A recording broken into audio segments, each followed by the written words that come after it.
Well, good morning. So what we're going to talk about today is to continue our discussion of the foundation and the groundwork necessary for dealing with time when things change with time.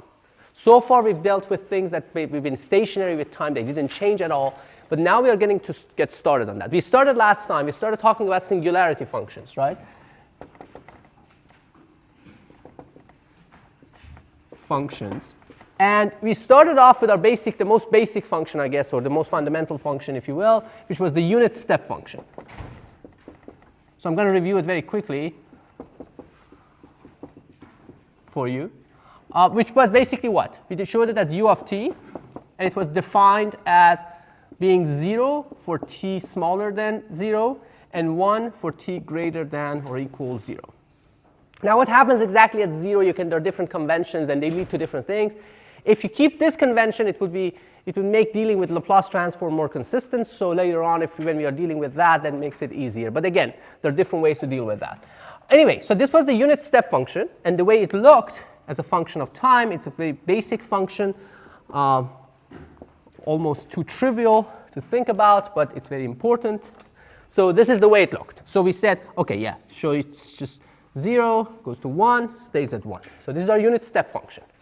Now, with the unit step function, the other thing that we saw is that, of course, you can have shifted versions of that. So, for example, if you had u of, let's say, t minus t1, we saw that it was actually shifted to the point t1. So it's a unit step function starting at t1. Because that's where the transition point is basically when the argument becomes 0. So that's how you find out when this transition is, in general, for this function and other functions. So that's the way you deal with these things and deal with the shifted ones. So then what we did, we said, OK, we also defined this other function, which was the pulse function, right? We defined it as, so this is the pulse function. And the pulse function was essentially, we showed it as p sub capital delta of t. And it was defined as, you could define it different ways. You could define it as being 0 for t smaller than 0, being 1 for t greater than or equal 0 and smaller than 1, and again being back to 0 for t greater than or equal 1, which basically would look like this. So if this is the function of time, again,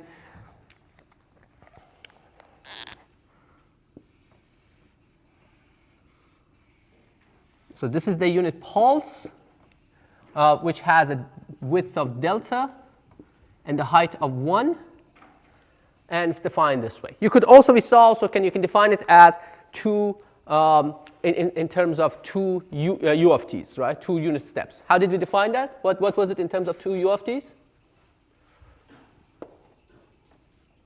Does anyone remember? Or can redefine it? Yeah, u of t minus u of t minus delta. Right? This was not a unique definition in terms of these things if you wanted to use multiplication, but this was a unique definition in terms of if you want to, if you want to keep it linear, if you want to keep it as a sum of these functions, not as products. Yes? If it's supposed to be with delta, shouldn't the 1 be for 0, for t 0, and delta? I'm sorry, yes, exactly, thank you. So this was an error. This is delta, obviously, and this is delta, not 1. This point is delta, exactly. I miswrote it and misspoke. So yes, this is correct. It has to be delta. This was an error. Thank you. OK, so you had this unit delta, the pulse function, right? Which is basically has a width of delta, and it basically is a pulse. Now, this is a useful function in many different ways. But one thing we did with this, though, we said, OK, let's look at this function and a scaled version of that. Let's say if we scale this function by 1 over delta. So if you look at this function instead, 1 over delta times p sub delta of t. Now, what can you say about this function is that, of course, what this does, as you make delta smaller, the height becomes larger. So instead of the height being 1, the height becomes 1 over delta. And as a result, the area of this function, this new function, we can define it in this way, is going to be what? always. What's the area of this function if I scale it by 1 over delta? What is it? 1, exactly. So this area is going to be 1 independent of the value of delta. And the other thing that you can do is that, OK, well, now that you have this, if you calculate the limit, when you make delta very, very small, so if you make it very narrower and narrower, start making it thinner and thinner, it becomes taller and taller. Because this area has to be constant, right? So as you compress it laterally, it grows vertically. So what happens is that the limit of this function, when delta goes to 0, is defined as the Dirac delta, which is another one of our singularity functions, which is very important. Dirac delta, or the impulse. Call this impulse.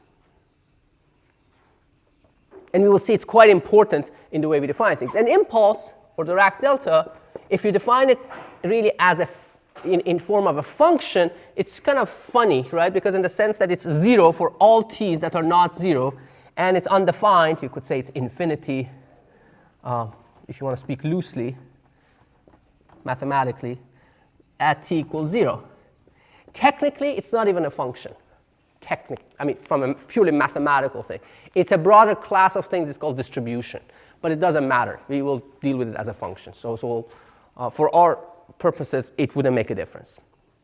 So those are some of the things that we covered.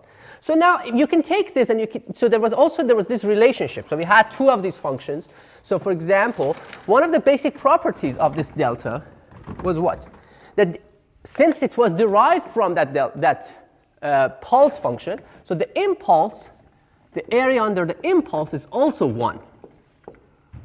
So if you look at the delta integrated over all the time, it is going to be, the area is going to be 1. So the way we show delta usually is that we show it with a thick arrow, with a thicker upward arrow.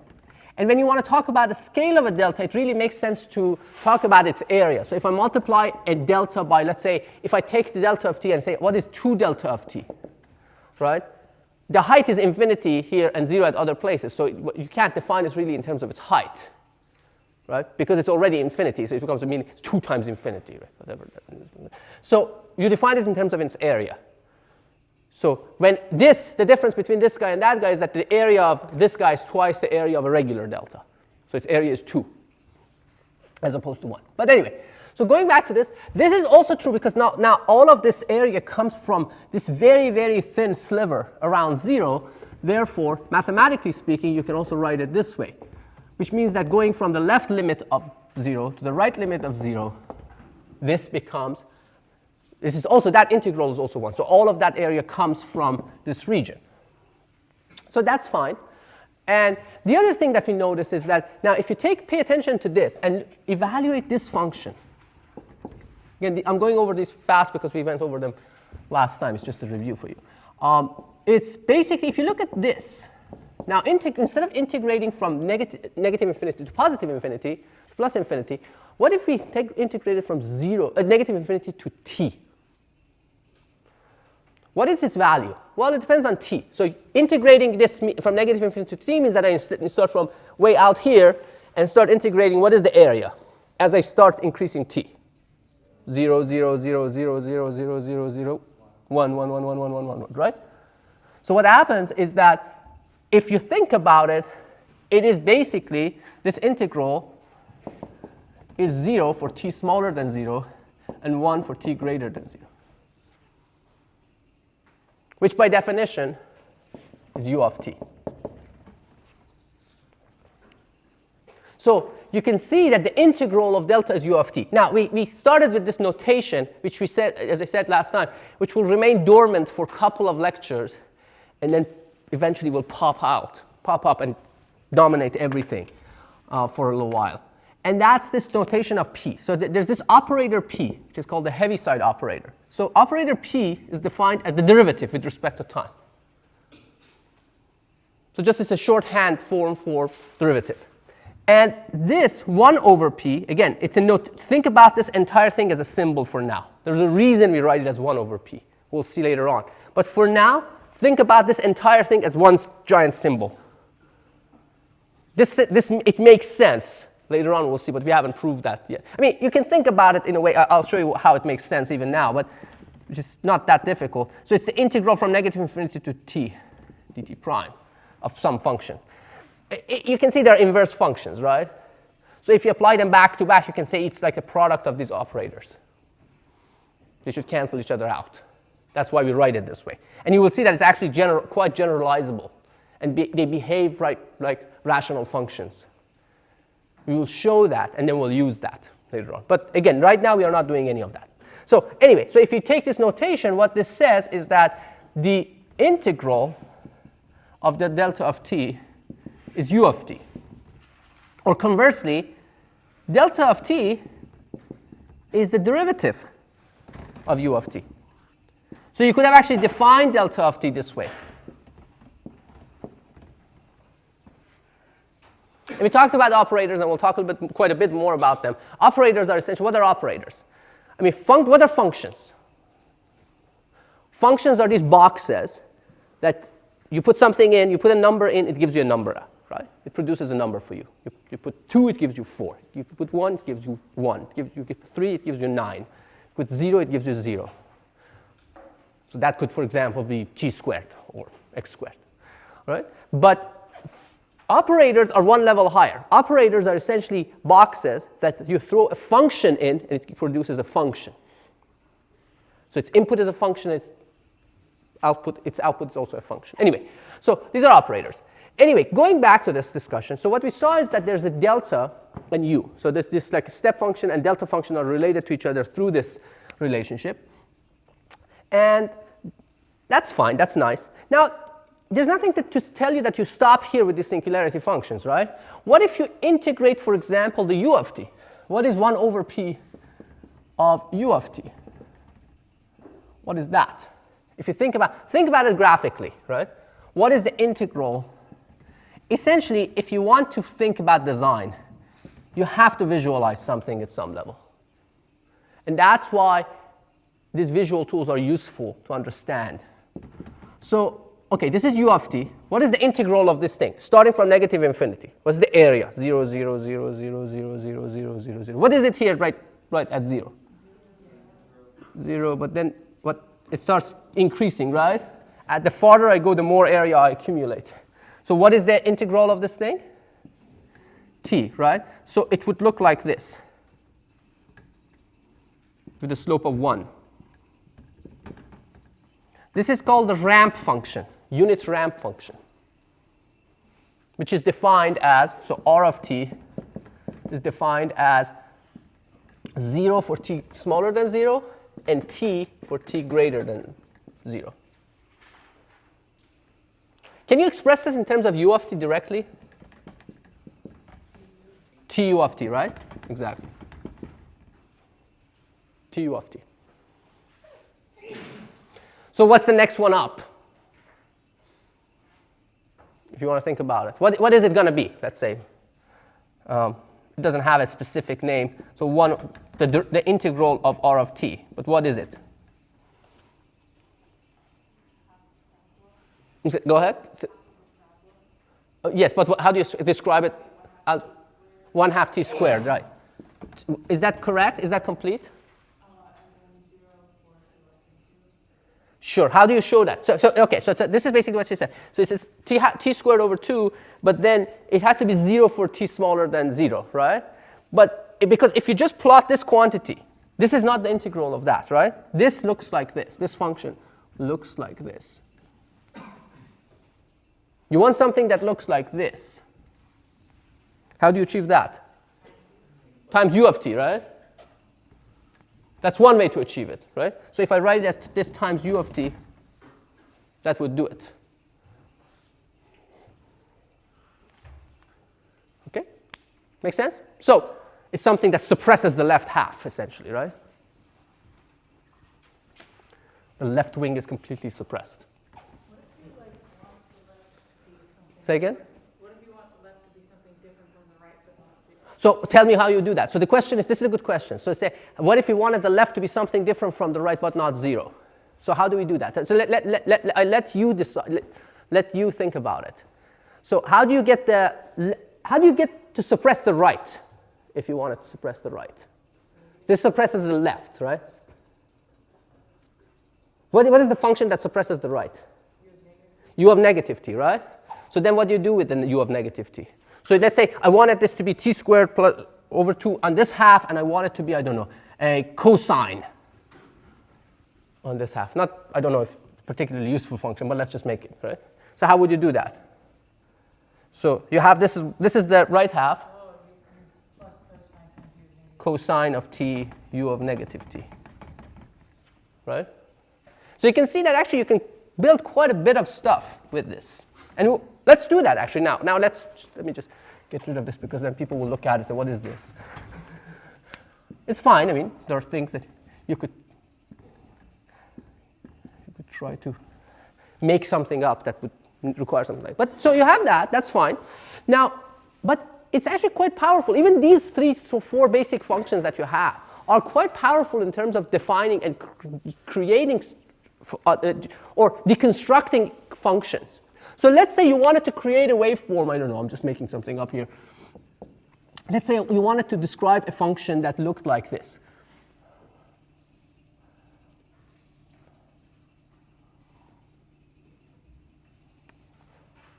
Okay, so let's say I'm just making these things up. 1, 2, 4. Let's say this is 1, this is 2. So this function, let's say, this f of t. I want to be able to, would I be able to describe this in terms of those basic singularity functions?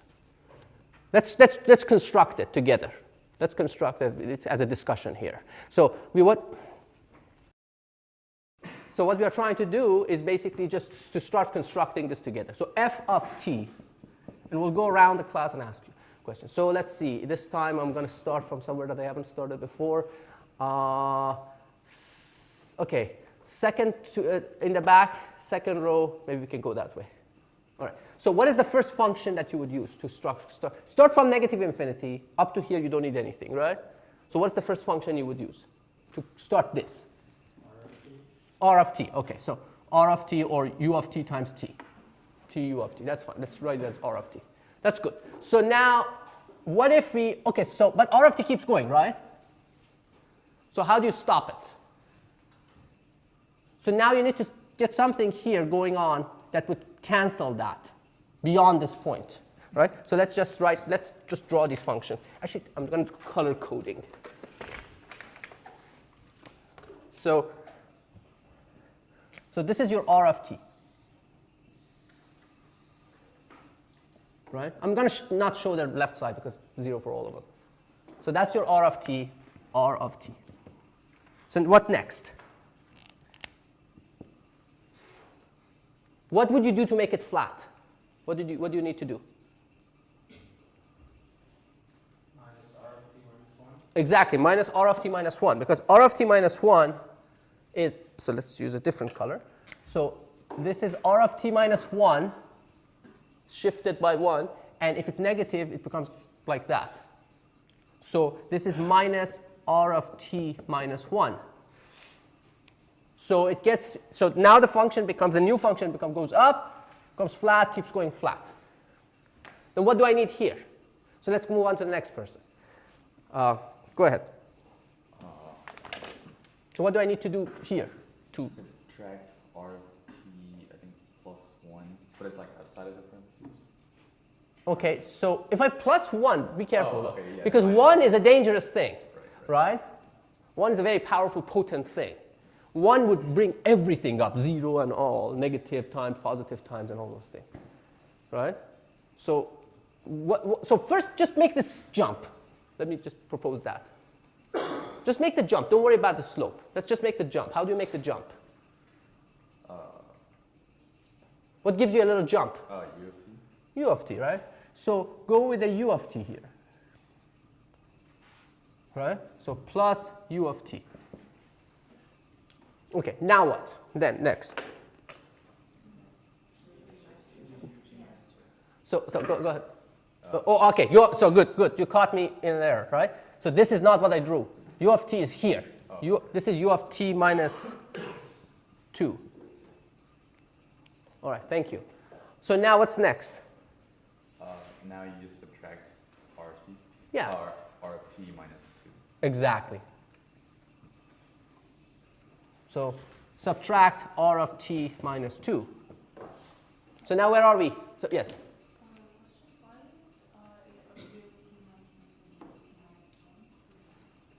Why is this u of t minus 2?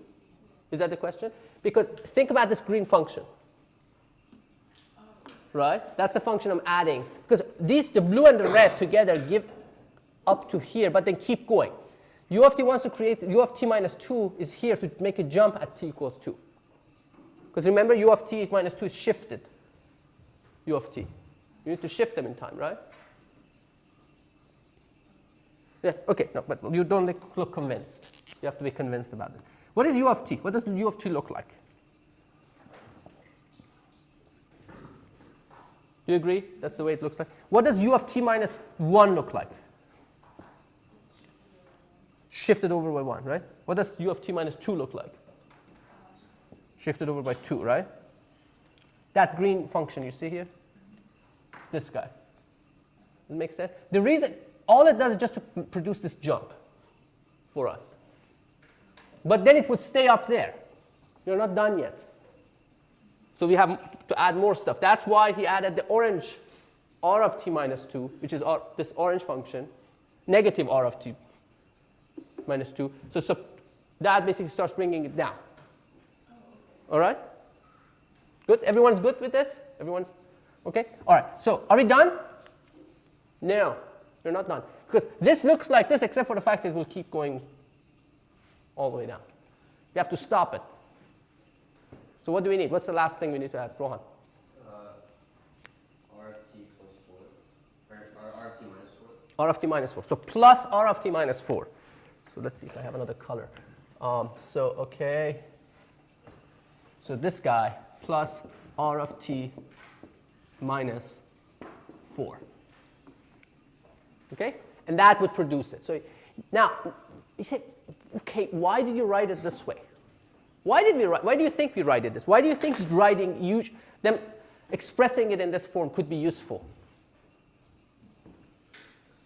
Go ahead. Superposition, right? Right. Yes. So you're not the designated superposition person, but okay. That's good. Correct answer. That's fine. Good. No, fine. So why superposition? Because once if you have a linear system, and not all systems are linear, but if you have a linear system or it can be reduced to a linear system, then you reduce it to smaller functions, the response to which you know or are easier to determine, and then you can write the overall response as the sum of these responses. And you will see that we will actually take this to the limit pretty soon. And that's basically one of the core concepts of systems in general. But essentially, this is pretty powerful because now you can imagine that you can write all sorts of things, even if you have quadratic or cubic and things of that sort, you can write all of them in those forms. I could also rewrite this in a slightly different form. If I wanted to make everything in terms of u's of t's, I can write as t u of t. Well, I'm just going to be lazy, not switch colors. Minus. So what would this one be, by the way, if I wanted to write it in terms of u of t? So this is something that you need to be careful. I want everyone to think before you answer. What is this one if I wanted to write it in terms of u of t? Is it, okay, what is it? T minus 1 times u of t minus 1, right? Because it's a change of variables. R of t was u of t. So if you change t to t minus 1, you have to do it on both fronts. Which makes sense, right? Because if you make it t u of t, as soon as you start here, you start at 1 or negative 1 since it's a minus sign, right? You won't start at 0. Anyway, plus, so what is this one? T minus 2. Oh, no, this is just u of t. T minus 2. And this one is t minus 2, u of t minus 2, plus t minus 4, u of t minus 4. You could write it this way too, if that makes, because then you can factor all the, well, you can't factor all the u of t's, never mind. So it is what it is, because there are u of different t's. All right, any questions? So if I give you a function of any form or any shape, you can actually deconstruct it or decompose it into these like elementary singularity functions, right? So you're ready to do that? Okay.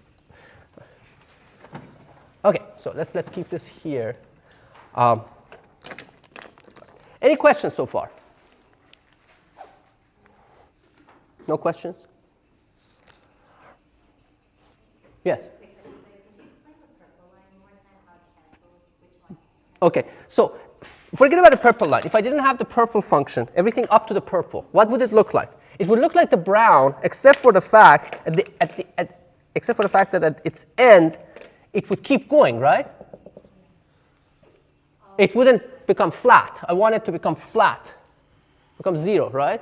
It keeps going down, so that purple line comes and back, counteracts that, so it keeps it flat, cancels that part from that point on. Otherwise, this will keep going, right? Any other questions? No? All right. Okay, now with the really important stuff.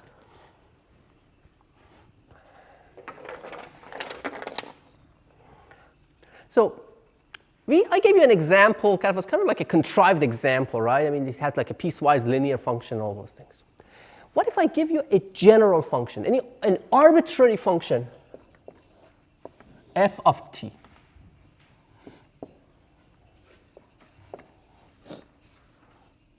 Well, let's call it f of tau.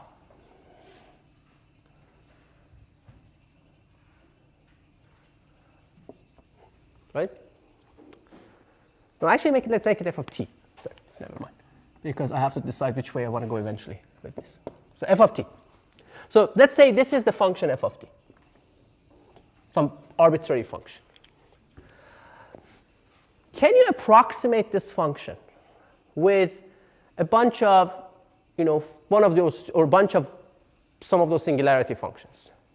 I would suggest that we do this with the pulse function, p sub delta. So we want to use p sub delta of t. You remember p sub delta, right? It was this guy.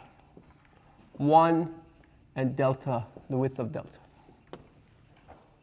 How would you do that? This is similar to the proof we had for the fundamental theorem of calculus, right? So you just basically show it like this. So you can say, all right, Can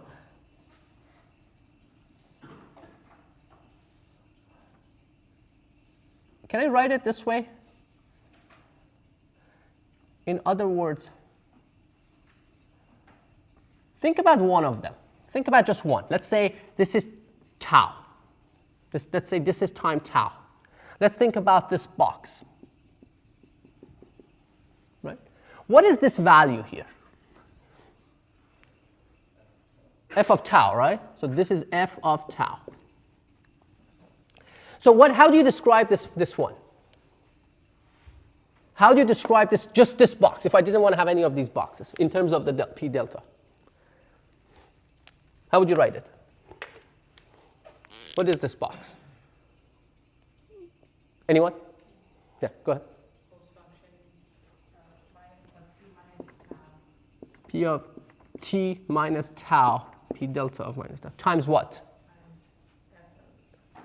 F of tau, right? Because you have to scale it, because the height needs to be adjusted to the height of the function. So you just scale these up and down based on the value of the function, right? So if you look at the f of tau, and you look at that, this is basic, this describes this one box. Does it make sense? So I can put these boxes next to each other and approximate this function. It's an approximation right now. Fair? So I could do it, and I know the width of these pulses are delta, the way I've defined it. So instead of writing tau, I could write basically, let's say this is let's say I break it up into deltas, so I can write it as n times delta. Right? Fair? So I can write this as, this one of them is going to be f of n times delta, p sub delta of t minus n delta. Good? We're good with that? I just write it in this way. So if I want to write all of them, I have to add a whole bunch of them shifted with different values, right? So I can write it as a sum. So this function, f of t, is approximately, because yeah, it's different here, right? I mean, you can see that there's an error here and here. You're not mapping it exactly, at least not yet, right? So that's going to be the sum of these things for different values of n. So I'm putting multiple boxes next to each other with different heights. N equals negative infinity to positive infinity, right? So if I want to have cover my function all the way from negative infinity to positive infinity, that should do it. Fair? Good? Now what is this? If you think about these values, it's kind of like a lookup table, right? You've turned the function into the value of its samples. You say, okay, well, you know, I know what the function value here. So I could basically give you a table, say, well, a table, say, well, t and f of t, right? I can say 0 is like, I don't know, 1. 1, 3.5. 2, 4.37, etc., etc., etc., right? So I can give you a lookup table of values, of numbers. These are the values. That's the lookup table. I look at the values of the function at any point at the beginning of this pulse and use that to control the height of the pulse and approximate the function with that value, that constant value, over that time period. Right? It's an approximation, right? But there's nothing wrong with it. So now let's do something a little bit. Let's make a tiny modification to this. So let's write the same sum of f of n delta. Now what I will do, I divide and multiply by delta.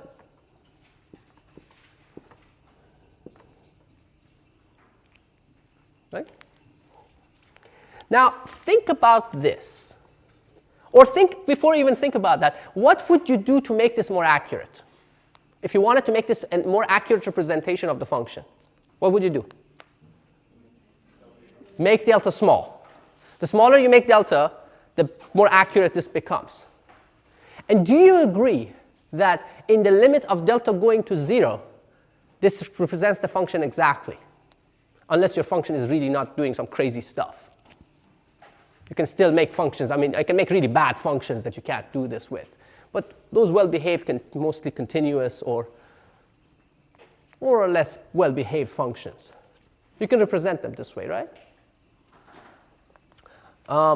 So what would I need to do to make this accurate, to make this exact? What do I need to do? So to get that exact f of t, do you agree that, if it's a well-behaved function, the limit of delta going to 0 of that would determine this, right? So it would be the limit of, okay, so now I'm running a little bit out of space here.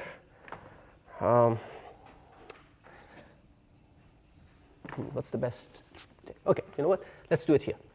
F of t is going to be exactly this, subject to well-behaving functions, or for well-behaving functions, rather. F of n delta, 1 over delta p sub delta of t minus n delta times delta. Now, what is this in the limit? You can actually bring the limit inside the sum. What is the limit of this guy? Delta of t minus what? So let's define this n delta. So n is going through all values from negative infinity to positive infinity. So you're stepping it through small steps. So it's actually the instantaneous value. Let's call it tau. Let's call this tau. If we call that tau, then this becomes what? What is this function? In the limit. Dirac delta of t minus tau. And what does this become?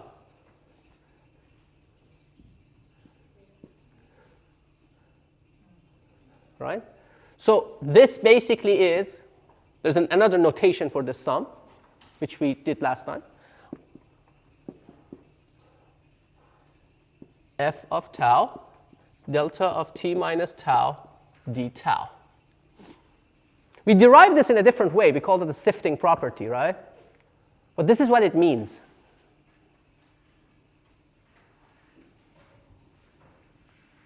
Now, what does this mean now, really? This is important. This is the part that you need to really pay attention. Because if you understand this, everything makes sense a lot easier for you. This is nothing but that lookup table. This is a continuous lookup table. These are values of the function. This is the part that's a function of time. This is the only part that's a function of that time t. So you have actually decomposed your signal. You've expressed it in the, so now I'm going to speak a little bit mathematically, but you know what it means now. This is a basis for all functions. The deltas at different times form a basis.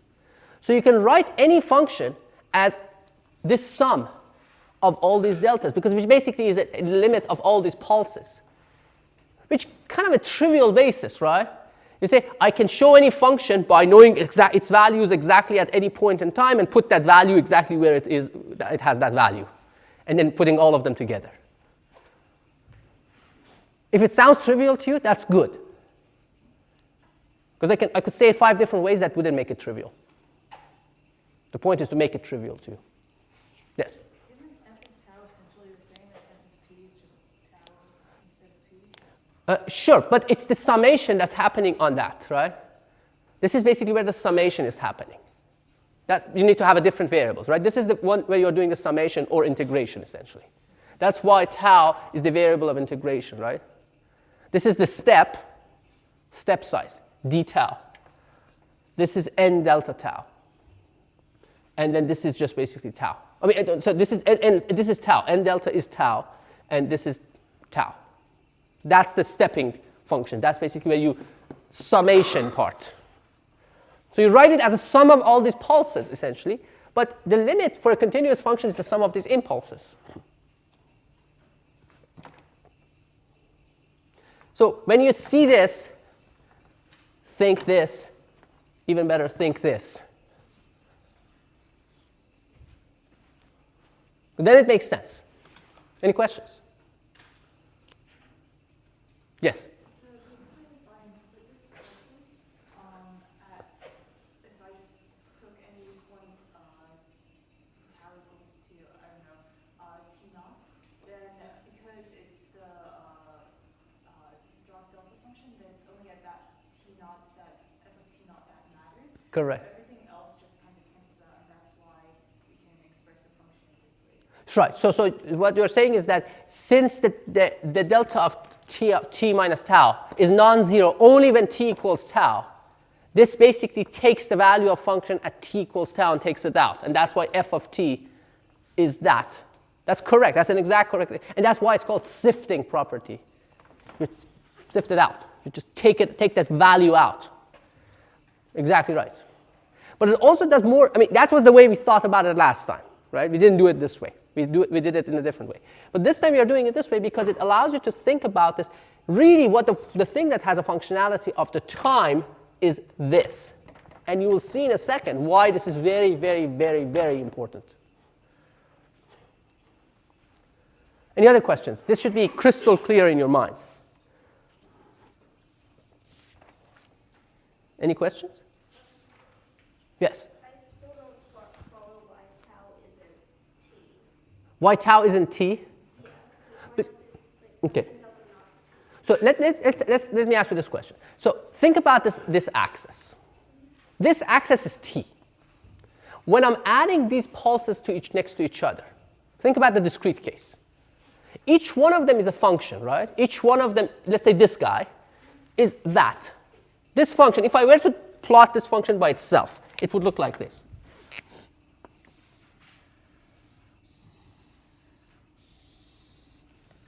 Right? So now I'm making this out of a whole bunch of these functions that are 0 at all times except for these like little short intervals. That's the sum. Now, this summation is done over the parameter of this. I need to move this up. That's this n. This n moves this pulse across. Right? So that's when the summation is happening. So when I go from summation to integration, this is the one that I'm integrating over. This is the variable I'm changing along. Now, t is an arbitrary function. So, well, I am interested in value of this at t equals whatever, 45 seconds. Right?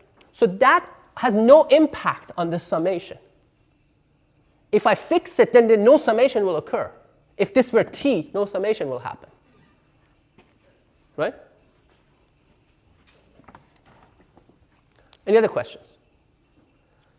As I said, this should be crystal clear. Good? No? You tentatively look like you have a question, but you're not sure. Okay, all right. Sorry. All right, so where are we going with this? Now let's start thinking about, so we are going to start thinking about one-sided functions. Now, one-sided things are, you've seen a lot of one-sided things, and once we saw one-sided functions, u of t is one-sided. So what do we mean by one-sided? So one-sided functions are essentially, so one-sided functions are those whose value, f of t, is 0 for all t smaller than 0. Like u of t, like r of t, right? Essentially, what you're assuming is that there is some beginning to things happening, right? You can say, well, what happens before that? So, well, if you're really concerned about what happens before that, move your time to define your t equals 0 at that point. So how about before that? So I'll move it there. Well, move it to Big Bang, t equals 0. So what about before Big Bang? That's a meaningless question. Why is it meaningless? Because time, time is implicit. I mean, the only way you can define time is in the context of change. If you have no change, there's no way to define time. Right? So in the absence of change, there is no time definition. If nothing changes, you can't define time. And the other thing is that there's also another assumption here for this thing, which is important because this comes into what we call causality. Causality means that the response of a system, so if you think about a system and its response cannot precede its input. In other words, the input will cause the output. So if you start with an input that's one-sided, the output has to be one-sided. Right? Because if you have output before you have input, that violates causality. But there's also something that's even more fundamental to causality. What is more fundamental to causality? It's the assumption of monotonic time and one-directional time. Again, we see this on a regular basis in our daily lives because we just take them, assume that these are completely, these are laws of nature. And they may be laws of nature, but, we just are looking at it based on a very limited subset of things. If you don't have linear time, or not linear, monotonic time, and if you don't have unidirectional time, causality doesn't mean anything. And that's one of the challenges with proving things with causality. Say, well, what caused all of these things? Well, what do you mean? Causality has time implicit in it. And if there's no time before a certain event, then you can't talk about what caused it. Anyway, so going back to this stuff. So we start with one-sided functions. And what we are more interested in, so I'm going to erase this, is a system, which really you can think about in different ways. So this is the system. Now, a system has an input and an output. So let's say you have an input of x of t and an output of y of t, meaning that if you put something into it, something else comes out. You can think about it as a box that has an input, like you put some waveforms in and a waveform comes out. You could think about it as a mechanical system. You kick it, it does something. You can think about it as an acoustic system. Some sound comes in and does something to the sound, right? I mean, this room, for example. You can think about everything. You can think about it as a financial system. People start buying and selling things, putting money into market or taking money out of it, and it responds to it. The price of a stock goes up and down. There are essentially unlimited number of things that can be viewed this way. What it really is an operator. Another way to think about it is an operator. So you have this operator, H, that's defining system, which operates on the input and produces the output. So what it really does, you can show it also this way. Produces y of t. Right? So what do I mean in a practical sense is that, for example, if this is x of t, if x of t is something, then y of t is something else. for example. This is a very simplistic one. You put something in, it produces something at the output. So it takes a function, it produces a function, if you think about mathematically. If you want to about physically, it's something has an input. When you do something to the input, something happens at the output. Either way, the key point to this thing is that now you have a decomposition for your system, for your input. So this is the key part. So remember, we could write any function in terms of the deltas, express them in terms of deltas. So if I can do this, I can write it as x of tau, delta of t minus tau, d tau, from negative infinity to positive infinity. Right? So that's x of t. Do you agree that this is a valid thing? We just wrote the same thing with f. Just change the name of the variable. And what is this? It's a lookup table, a continuous lookup table of values of x and functions of t that are deltas.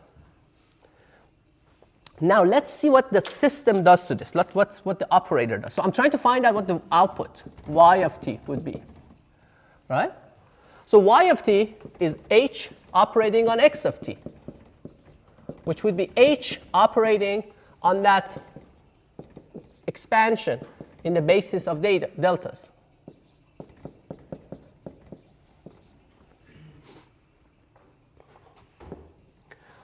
Now, if I have a linear system, this is a bunch of little inputs, right? I can evaluate the response to this as individual responses to individual inputs, correct? Which is also known as superposition, yes. All right, good. So then this guy takes functions of time and produces functions of time. And if it's a linear system, it doesn't care about scaling. It doesn't care about a number 3 or 4 or 5.3 being in front of it. A scalar scaling in front of it wouldn't affect anything, right? So it's completely impervious to these guys. These are just numbers. This is the lookup table, remember? I hope I have indoctrinated you in this way of thinking already. So anyway, so this is the lookup table, right? So this doesn't do anything to this guy. So it goes all the way through. The only thing says, functions of t. I have business with these guys. I don't care about the rest of them. I have to deal with these. So what does it do? Then I take the integral. It goes through the integral. It's oblivious to the rest of it. And then it goes through. OK, well, no, I found something that's a function of t. Now I have business. So what does it do? What does it do to this thing? What is this, if you think about it? What is that? Not mathematically, physically, what is it? What does it represent?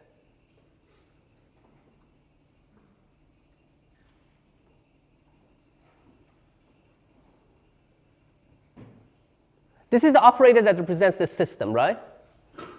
It represents its response to something. What is that something? What is it?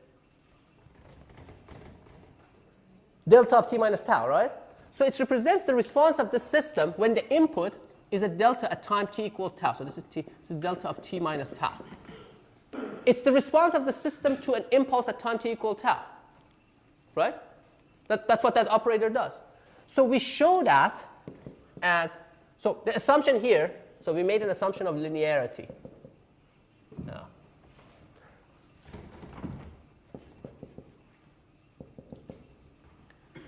so negative infinity to positive infinity of x of tau.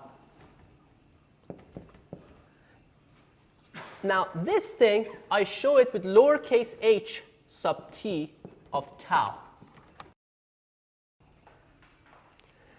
It's the response of the system to an impulse at time t equals tau. So this is delta of t minus tau.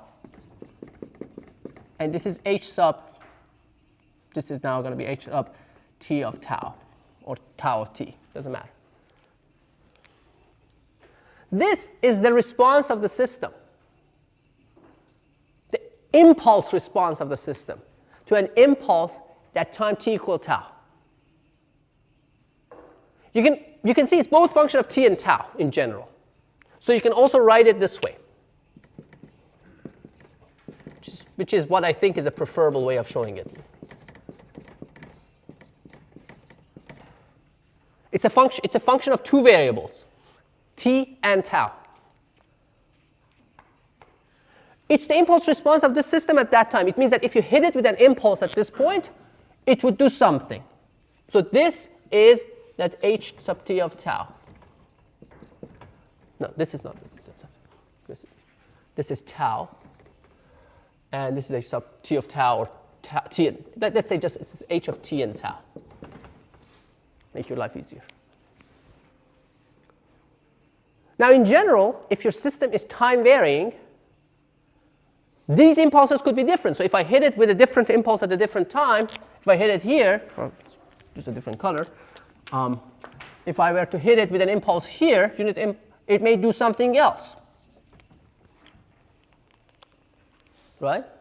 Because it depends if the system changes with time. In general, it has to be function of t and tau. That's why it's function of two variables. This is another way to think about it. This is a catalog of impulse responses. So you say, well, yeah, the impulse response for this time looks like that. For this time, it looks like that. This time looks like that. It's a function of two variables. It defines a surface, right? If you have an xy, then on the z plane, it shows a surface. That changes. Now, that's fine. But if the system now also becomes time invariant, so we made one assumption, linearity. But now we also assume that the system is time invariant.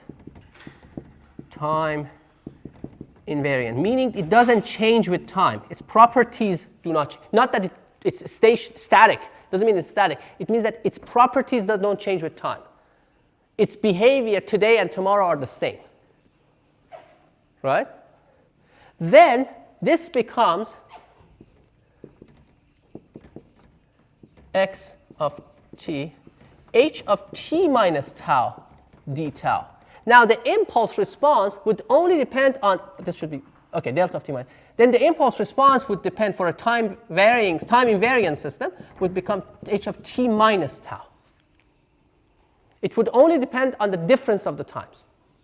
In other words, if you hit it at time t equals 0 with an impulse, so if this is delta of t, its output, so this is system H,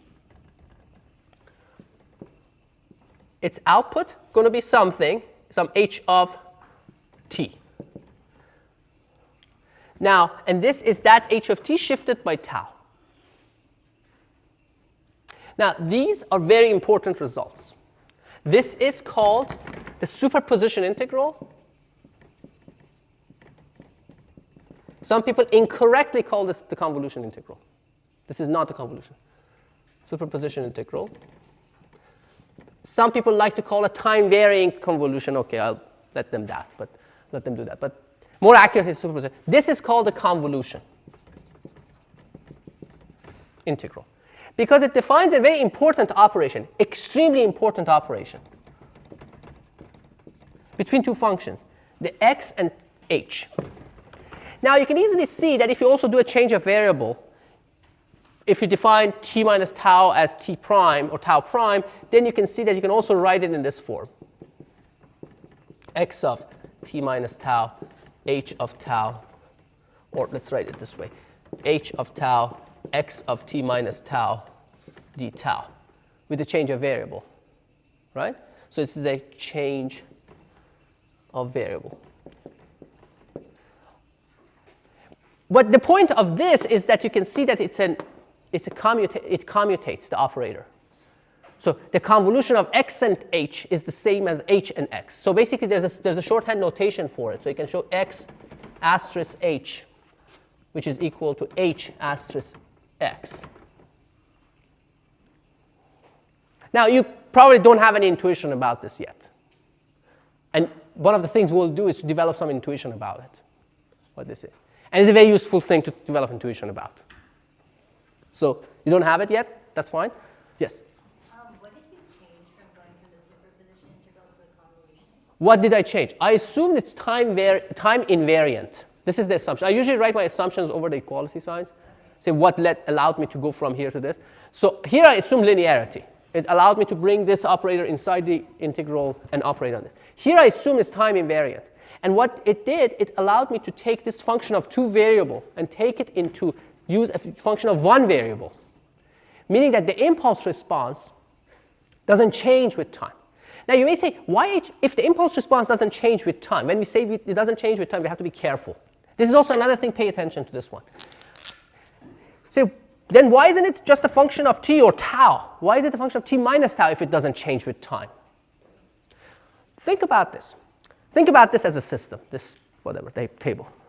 If I kick it now, and it says goes like, I don't know, something that makes better sound, I don't know. Okay, now this is better. It does that, right? This is its, let's say this was the impulse. This is the impulse response. If I hit it 2 minutes later, or 2 seconds later, it should go this like 2 seconds later. If the impulse response is not shifted like this, it means that I hit it now, but it went like this 2 seconds earlier, which is not exactly meaningful as long as you're assuming causality. Right? If the input is shifted, the output needs to shift by the same amount. So if this is the impulse response, if I shift my input by some amount, by tau, the output, even if it's time invariant system, it means that it produces the same output but with the time shift. It has to. Otherwise, it's just like a strange system. At least, I mean, it would be a non-causal system, or which you can have. I mean, mathematically you can have. Physically, you probably. I mean, we don't know if you can have one or not, but yeah. So the time invariant assumption is also an assumption of causality? No. Time invariance assumption, it means that the system doesn't change with time. You can have time varying systems that are causal. Oh, okay. Right? Time varying systems, you can have all sorts of time varying systems that are causal. It's a system that changes with time, right? I mean, let's say you make, we are time varying systems, right? If you give me a problem this morning, early in the morning, I may behave differently if I compared to if you give me the problem in like 2 in the morning, right? I don't know. It may be different for you guys. But anyway, so, and what is the beauty of impulse response? Why impulse response is interesting? Basically you're hitting the system with this impulse. The impulse is pretty rude, right? I mean,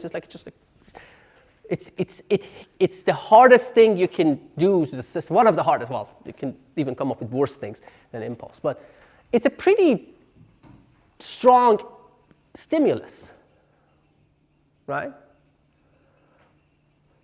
Why the impulse response? What is the point of using the impulse response?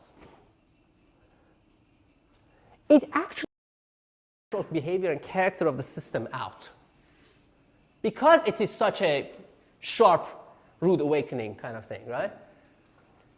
Human beings can be, you can think about them as simple systems. They're neither linear nor time invariant. But if you wanted to determine somebody's impulse response, if you want to see somebody's real character, true character, look at them under pressure, right? I mean, everyone behaves normally under regular circumstances and things are nice. If you want to see somebody's true character, put some pressure on them and see how they behave, right? And the impulse is the limit of that. If you want to see the true personality of someone, you can look at their impulse response. Not that I suggest or condone doing that, but what would the impulse response of a person, how do you determine an impulse response if you had there were no repercussions or no morality or anything like that? So what would you do? What is the impulse response? Say again? Well, death. Okay, so that's an interesting one. Death is the impulse response. Well, okay, it's a die within 5 minutes. Yes. Well, convince them. So tell them that they're going to die in 5 minutes. That's one way. Punch them in the face. I don't know. Things of that. Again, as I said, but things of that sort, right? So that brings a true character of somebody. The same thing is true about systems, right? No. It probably says more about you than the person you punch in the face. Yeah. Yes. But nonetheless, the response you get. But generally, you see that people are kind of the interesting characteristic of systems come out under unusual circumstances. So this is the most unusual circumstance, one of the more unusual circumstances, let's say, that the system can experience. And that's why impulse responses are interesting, because what you see later on is that all the natural frequencies of the system come out when you hit it with an impulse. And we haven't talked about natural frequencies, but we'll talk about them. So all of the interesting things come out of that. So anyway, let's quickly see if I haven't missed anything. Now, this impulse decomposition that we had is not the only composition you can have for signals. You can express signals in terms of other basis functions, right? And that's the basis for what we call Fourier transform later on. You could describe them in terms of complex exponentials, e to the STs, and that becomes Laplace transform. So you can use different bases and produce different things. But anyway, so this is what we're going to do. So what we're going to do, I guess you have a question, so go ahead. Yeah. What is little h of tau? I mean, I know it's big H on delta, but what would it look like? Oh, okay, it depends on the system. Okay. It's actually something that this is the interesting thing. This is probably the most important thing, which I should have emphasized more, is that if you have a linear and time invariant system, which for short we call LTI, linear time invariant, and this is an abbreviation we use a lot, you can determine the response of the system to any arbitrary input using this. The same thing is true even if you had just linear system, you could use the superposition. But so this is the most important result really, which is y of t is integral of x of tau, h of t minus tau, t minus tau, d tau, from negative infinity to positive infinity. So it allows you to find the response of a system to any arbitrary input x of tau, as long as you know its response to h of t, to the impulse. Or as long as so all you need to know for an LTI system is the h of t. If you know h of t, if you know its impulse response, you know everything there is to know about it. You have completely characterized it, and that's all you need to determine its response to any arbitrary input. This is really the generalization of what we did with those like piecewise linear things like half an hour ago, right? So this is the most important result, that you can actually determine the response of a system to any an LTI system, to any arbitrary input using the convolution of the impulse response and the input. Very powerful if you think about it. Okay? Any other questions? So we are going to take a quick break, and then when we come back, we'll go show you examples, how it works. This is theoretical.